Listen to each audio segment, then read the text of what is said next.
Now, there's so much that's been happening in the Republican Party that is so hypocritical and craven that the stench of it is enough to make you sick and want to vomit. It's nauseating. One of the main Republican themes that they've used to attack liberal and Democratic Party politicians over many years is that you are not allowed to criticize the United States government or United States leaders on dirty foreign soil. You're only allowed to criticize the United States government and the president when you're on sacred American soil. But if you do that on foreign soil, that is unpatriotic or treasonous. And we'll show you many times when the Republicans have turned that into a huge political scandal and insisted on the rule, the taboo, that you cannot go to a foreign country and criticize your own government.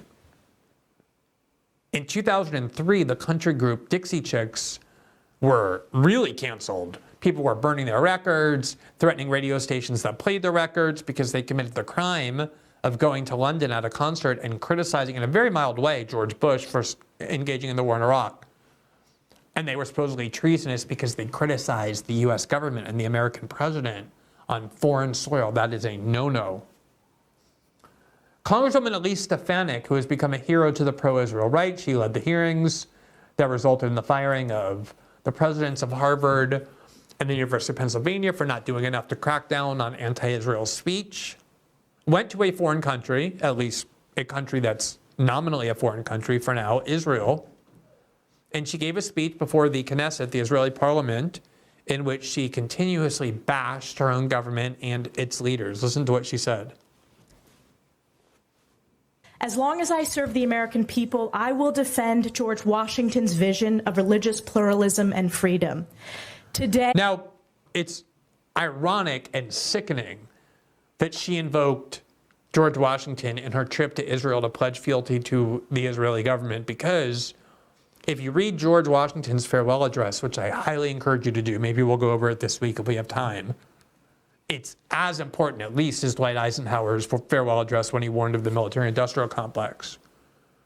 What George Washington said was that the most important thing the United States has to do in foreign policy is avoid enduring alliances and enduring enmities.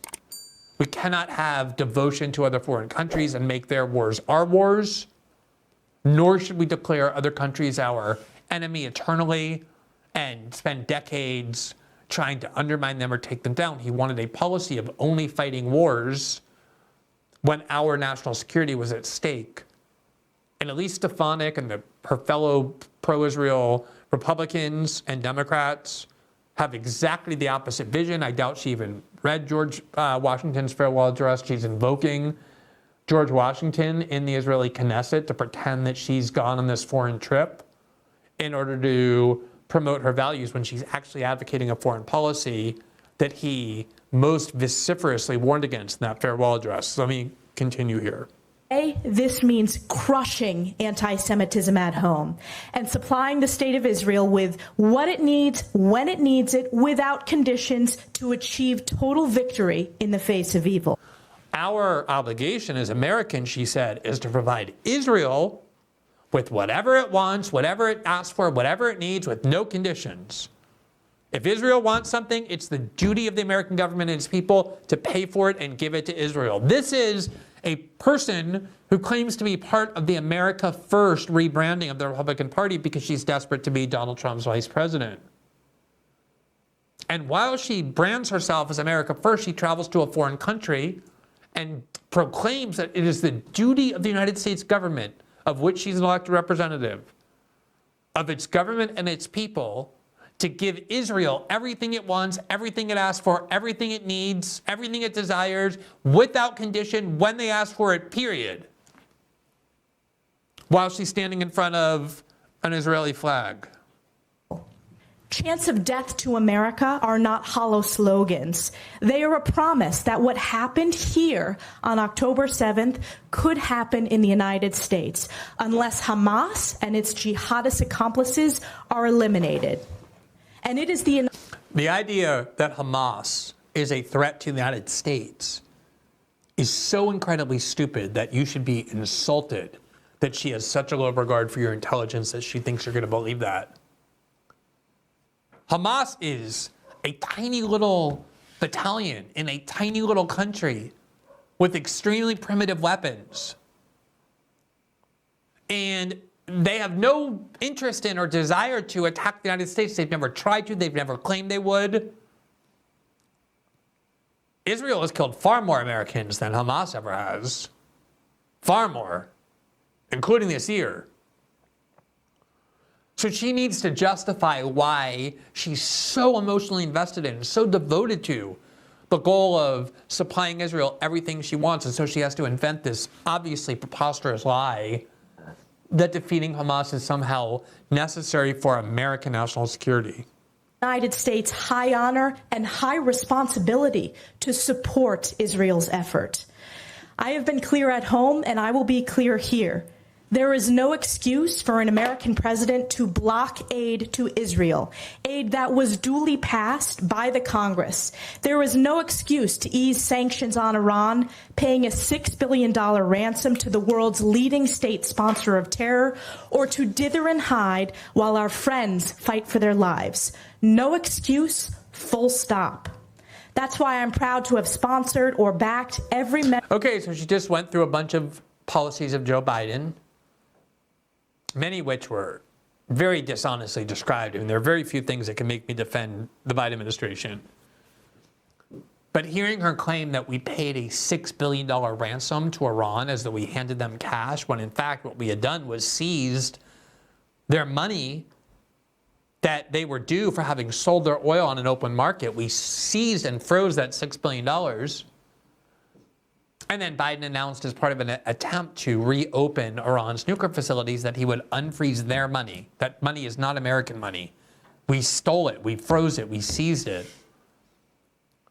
And on top of that, once October 7th happened, Biden knew that he couldn't unfreeze that money, and so they never got that money.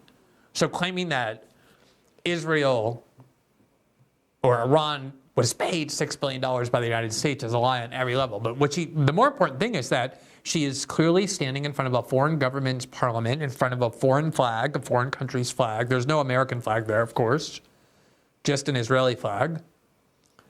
And she's attacking her own government, her own president, on foreign soil. Now, I personally have never cared much about this rule, but the Republican Party and the American right care about it a lot.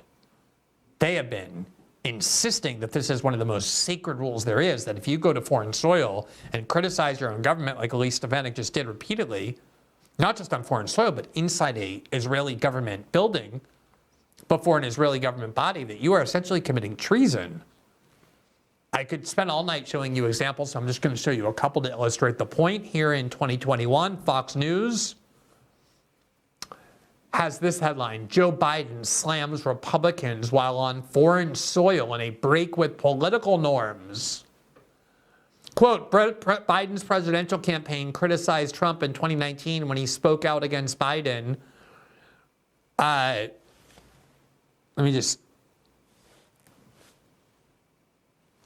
This is Fox News, and they're saying, just go back a little bit so I can reread that. That they're saying that Joe Biden broke with political norms when his presidential campaign criticized Donald Trump in 2019 when he spoke out against Biden. From Japan, Republicans and Democrats have long observed a tradition that, quote, politics stops at the water's edge. Here from the New York Times in February of 2006, Gore's, quote, supreme disloyalty in Saudi Arabia. Quote, Al Gore traveled to Saudi Arabia last week.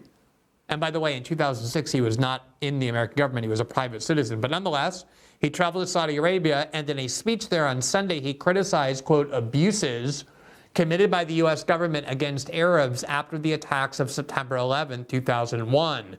A burst of flabbergasted conservative blogging followed the Associated Press dispatch about the speech, with the most clever remark coming from Mark Stein, who called the former vice president, quote, Sheik Al Gore. The editorial page of Investor's Business Daily accused Gore of, quote, supreme disloyalty to his country. That wasn't even an elected member of anything. That was a private American citizen who criticized the U.S. government specifically the Bush-Cheney administration, while on foreign soil, and he was accused of being essentially a traitor to his country, because you're not allowed to criticize your own government while on foreign soil. Here from CNN in 2012, a CNN fact check, quote, Obama went on an apology tour, Mitt Romney and others say. Quote, the president began what I have called an apology tour of going to various nations in the Middle East and criticizing America. Romney also said, quote, the reason I call it an apology tour is because you went to the Middle East and you flew to Egypt and to Saudi Arabia and to Turkey and to Iraq. Romney said, quote, in those nations and on Arabic TV, you said that America had been dismissive and derisive. You said that on occasion America had dictated to other nations. So there's been for decades this right-wing American conservative Republican principle that if you go to foreign soil and criticize your own government, then it means that you are a traitor. But as is true for most of the claimed principles and values and beliefs and rules of the pro-Israel sector of the Republican Party, they instantly evaporate the minute the question is Israel, which is why Congresswoman Stefanik knows that she can go to Israel and bash her own president and the government on foreign soil without anyone calling her any of these names. Now, speaking of Congresswoman Stefanik, she continues to berate college administrators and demand that they not allow anti-Israel speech to proliferate on their campus. I never knew before that it was one of the duties of the federal Congress to dictate to American universities and colleges, especially private ones, like they did with Harvard, like they did with Northwestern here, what kind of speech they can allow on their campus. But she's been the leader in demanding limitations on speech. She was the one who demanded that the Harvard and University of Pennsylvania presidents say that students are not allowed to, quote, advocate genocide. And when they tried to say, well, it depends on the context. If you write an op-ed saying Palestinians should be free from the river to the sea, that's free speech. But if you harass and stalk a Jewish student with anti-Semitic threats, obviously that isn't, but that was not good enough for her. She wanted a blanket condemnation on any anti-Israel speech that was considered to, quote, incite genocide, which Republicans who are pro-Israel like her consider to be any kind of anti-Israel speech, and then got them fired from the controversy she created. Of course, she's not going to give up on that. She's still holding hearings to berate administrators for our top universities to impose more and more speech restrictions in the name of protecting this foreign country. Here she is talking to the president of Northwestern University, and you'll see who she cites as her authority on the limits of political speech and what it should be in the United States. President Schill, the ADL released its report card for universities' responses to anti-Semitism. Yes, that's right. The Republican Party, American conservatives, now run around holding reports of the Anti-Defamation League, who spent 2 years saying Tucker Carlson should be fired by Fox, who have been attacking conservative speech for years, who have been explicit activists on behalf of the Democratic Party. But now that it comes to Israel, Elise Stefanik holds up their judgments about what you can and can't say as unquestioned gospel. And here's what she said when doing that to the president of Northwestern. President Schill, the ADL released its report card for universities' responses to anti-Semitism, and you're aware that Northwestern was the only university whose grade was downgraded, correct? Yes, I am aware of that. And isn't it also true that the Northwestern earned an F for your failure to respond and combat anti-Semitism, and they called for your resignation? Is that correct? I have great respect for the ADL. I'm not asking. Look at what you have to say when you are administrator of a college campus, the place that's supposed to be the pinnacle of free discourse and free thought and free expression.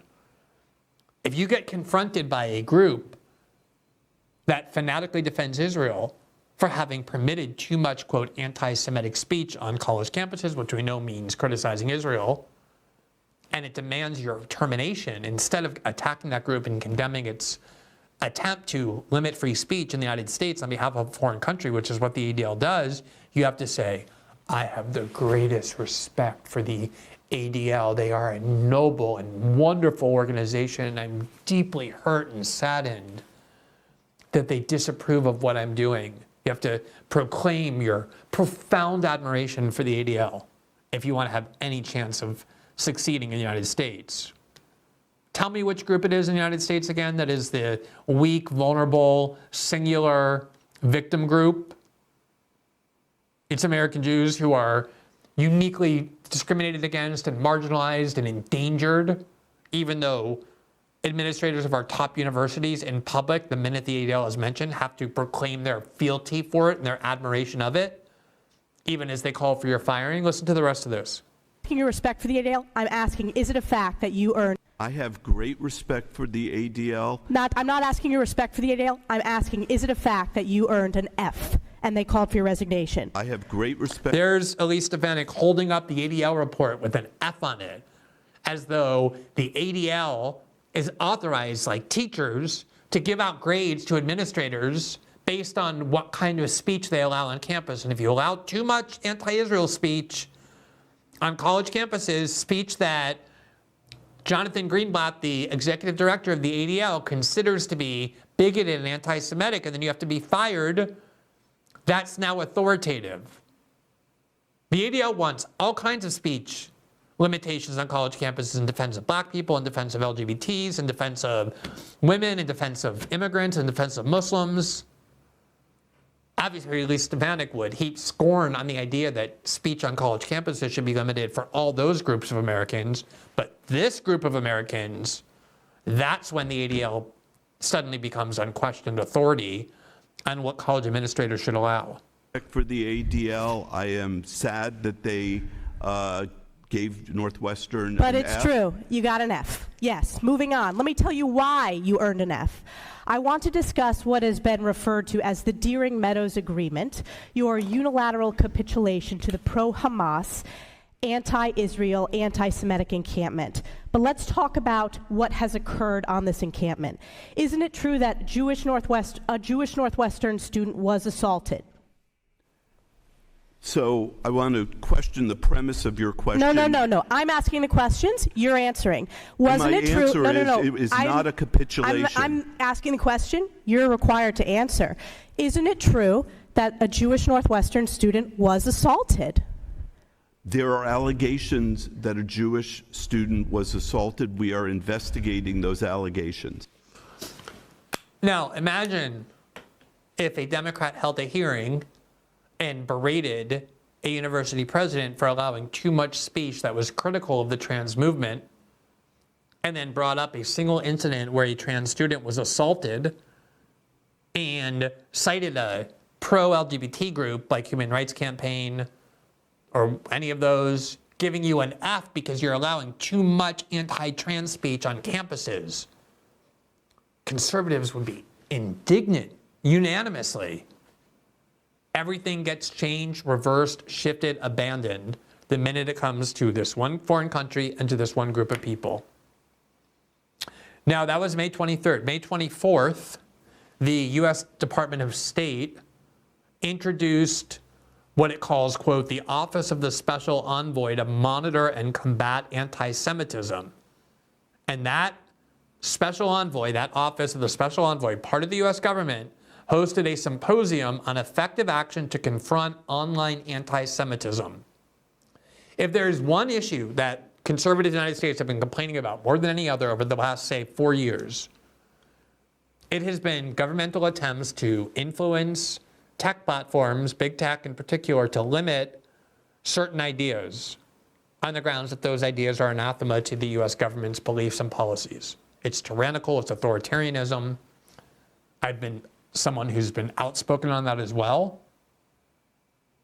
Here's the US government, the State Department, now doing exactly that, though this time in defense of the one minority group that conservatives accept as a victim group, which is American Jews, and in defense of a foreign country, which is Israel, pressuring big tech companies to limit speech in the name of that agenda. The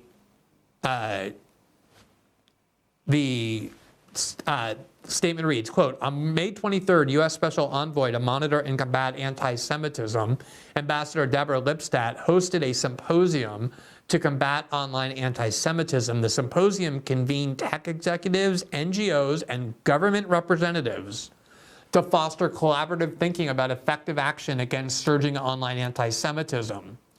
The forum was an enriching and productive exchange of ideas across the three sectors. Participating technology companies included Google, Meta, Microsoft, TikTok, and X. Special envoys for combating anti-Semitism from Canada and Israel took part in the symposium, along with the deputy chief of mission for Germany.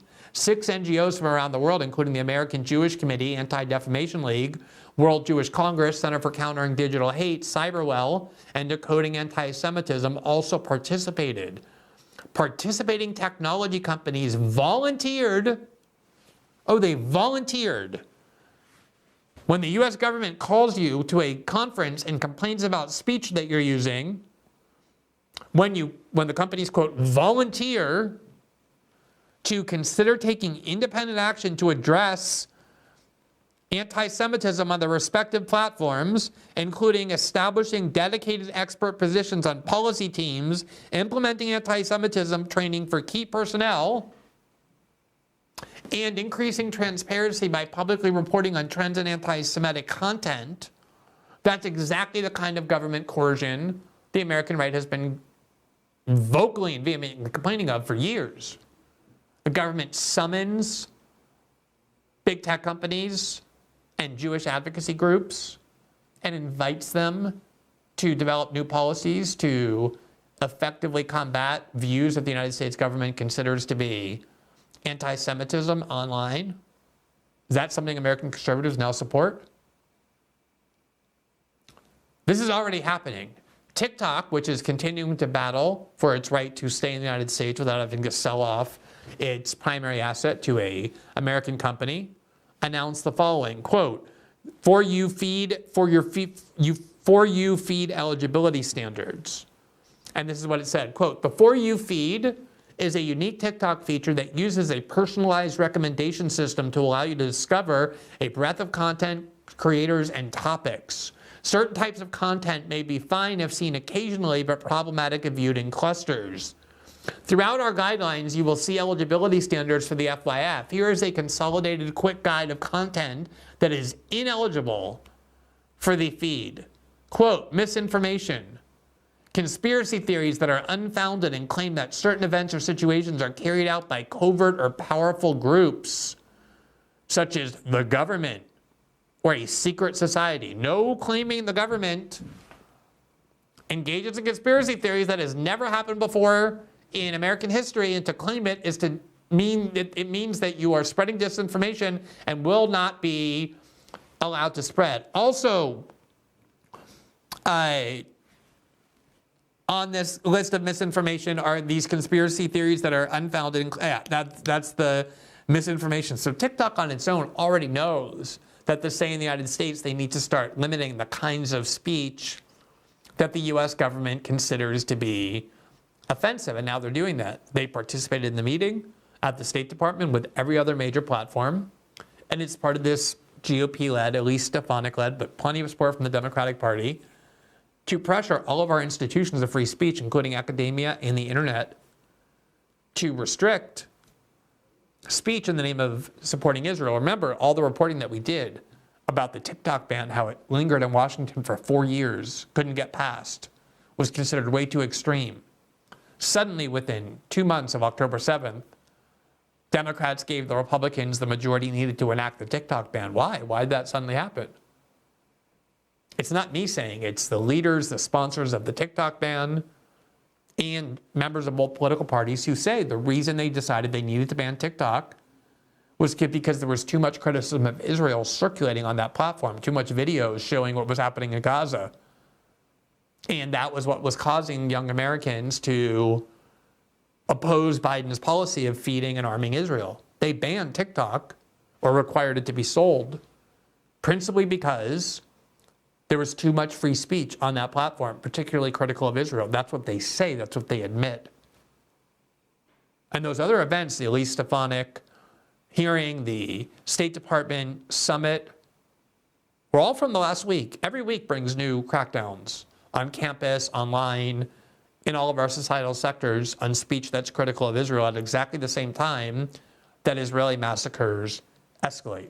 And it's one thing to support the Israeli war. It's another thing to support the U.S. financing of it. But if you're at the point where you're willing to sacrifice the free speech rights of American citizens on American soil to protect this one foreign government, I would suggest that your priorities are, to put it very generously, misguided and confused. Thanks for watching this clip from System Update, our live show that airs every Monday through Friday at 7 p.m. Eastern exclusively on Rumble. You can catch the full nightly shows live or view the backlog of episodes for free on our Rumble page. You can also find full episodes the morning after they air across all major podcasting platforms, including Spotify and Apple. All the information you need is linked below. We hope to see you there.